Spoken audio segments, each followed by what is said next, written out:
Hey everyone, Damon here. Today I'm going to share with you a secret tip that's going to help you be able to write a lot more in your essays. It's also going to help you direct your writing in a way that helps you actually answer the question a little bit better as well.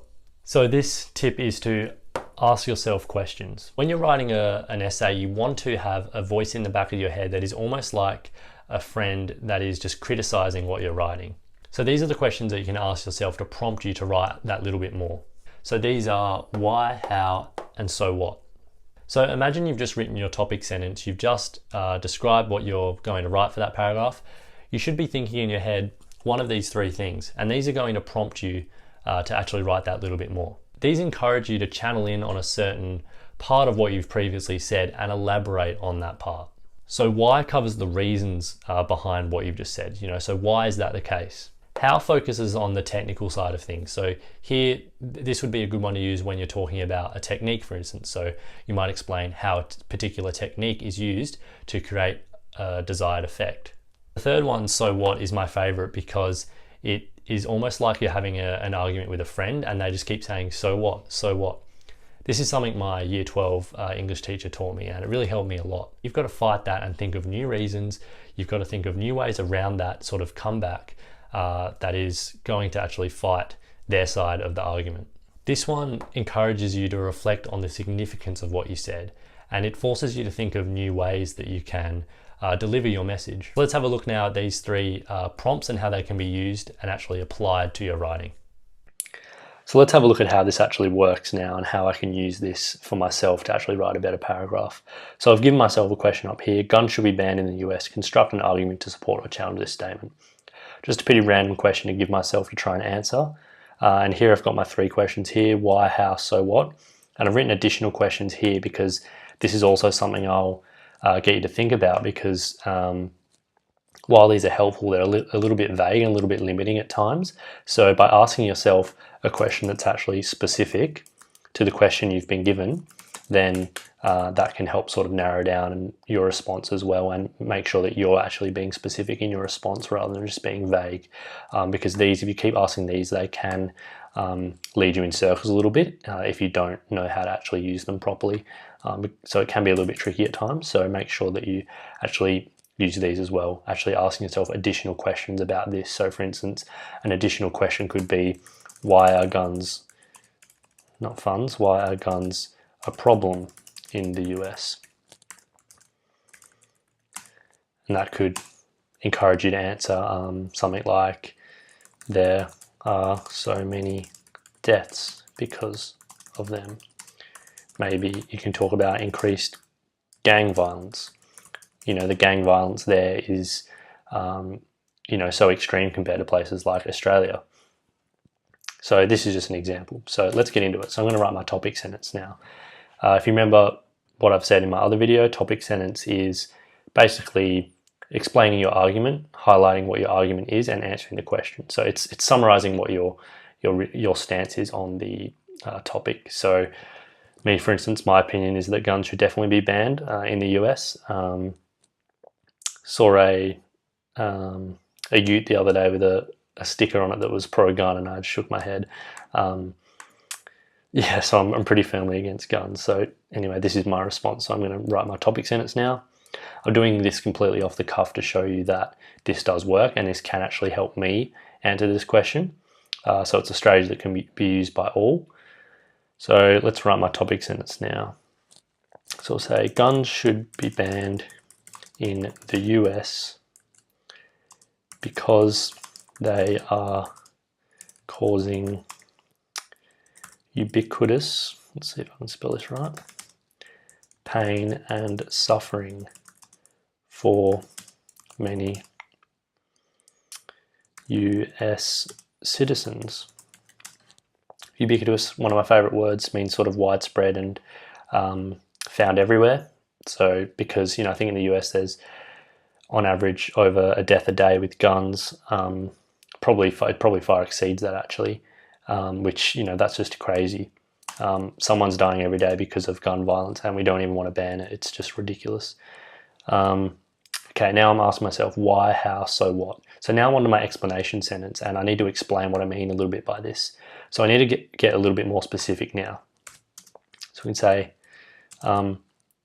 while guns are, so I'm going to think why. I'm focusing on why now. So why should they be banned again? So why are they causing pain and suffering? Okay, so we can say while guns are the problem, it is also the culture surrounding guns that should be addressed. Okay, so I'm focusing on the why, or even the how here, because I recognise that guns are a problem, but it's deeper than that. It's not just that guns are causing pain and suffering. We need to look deeper. So I'm recognising, okay, why guns are causing pain and suffering? Well, it's because of the culture around guns. That the guns are the things that kill people, but it's the motives behind that that are actually causing deaths. For instance, there are other countries, if you watch Bowling for Columbine, which is a great documentary to watch, there's other places that have lots of guns. They have no restrictions with guns, but they have very few deaths, and that's mainly because of the culture around guns. The culture is what is the difference. Okay, so now I'm going to go a little bit more specific again. This is still my explanation sentence. I'm going to explain a little bit more before I get on to my evidence. So I'm going to give myself an additional question now. Okay, so I'm using what I've already written, and I'm also looking at the question. I'm going to ask myself an additional question. I'm going to write it up here, just so it's separate. So we'll say, why are people killing each other?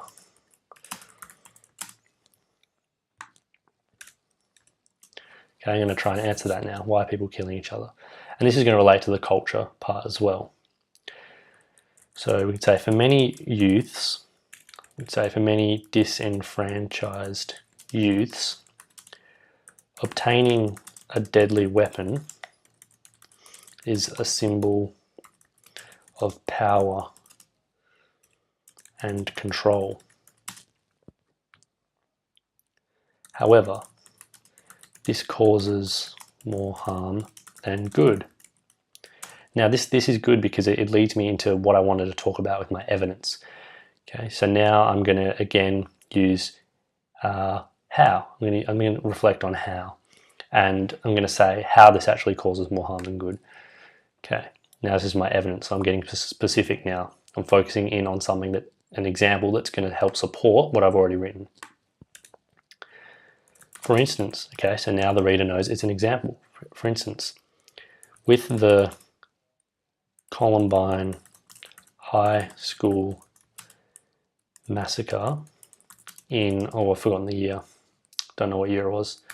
We'll just leave it there. You don't want to make a mistake here, so that's a good example. You don't want to, say 2005 and then it's actually 2003.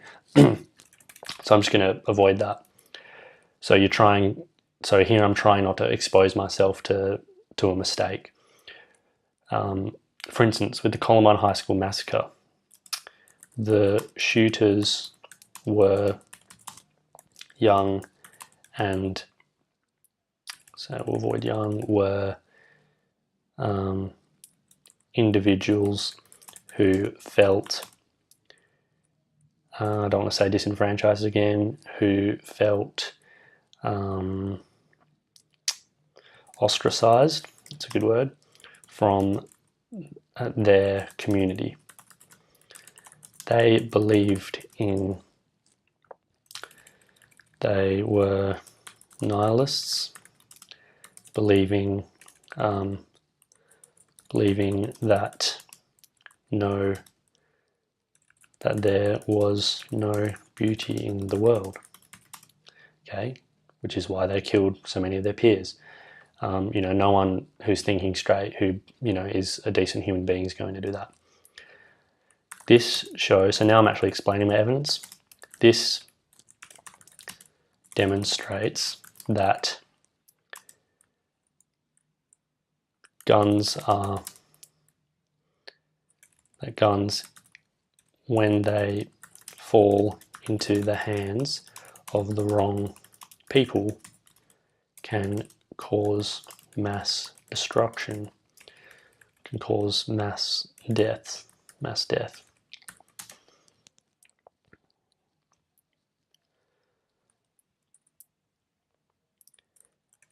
Now I'm going to think, so what? Okay, so what?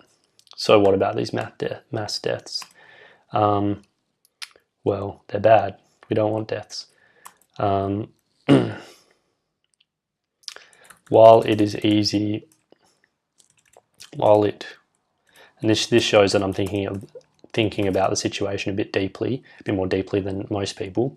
While it would be easy to simply remove guns and blame guns as the issue, it is more of a cultural issue for America.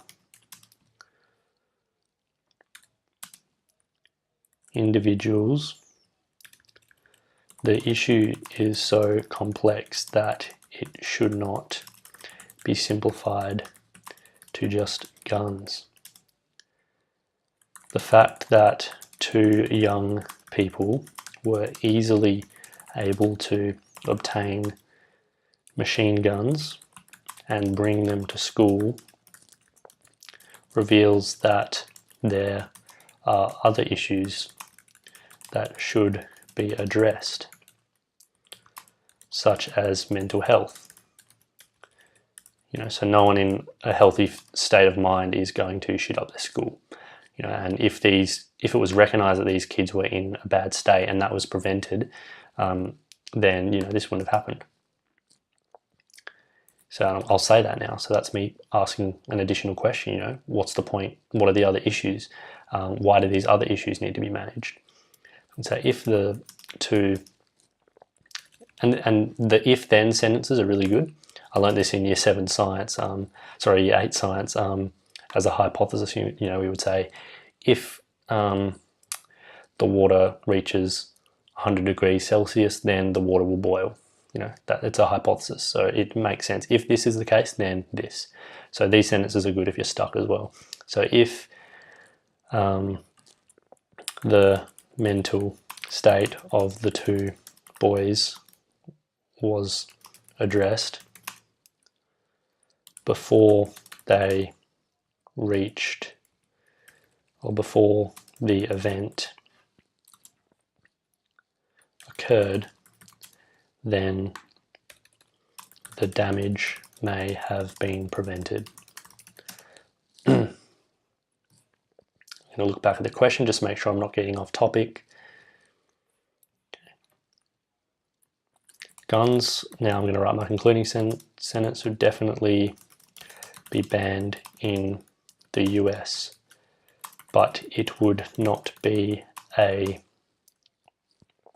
simple solution, as there are many other deeply entrenched underlying issues that must be considered as well.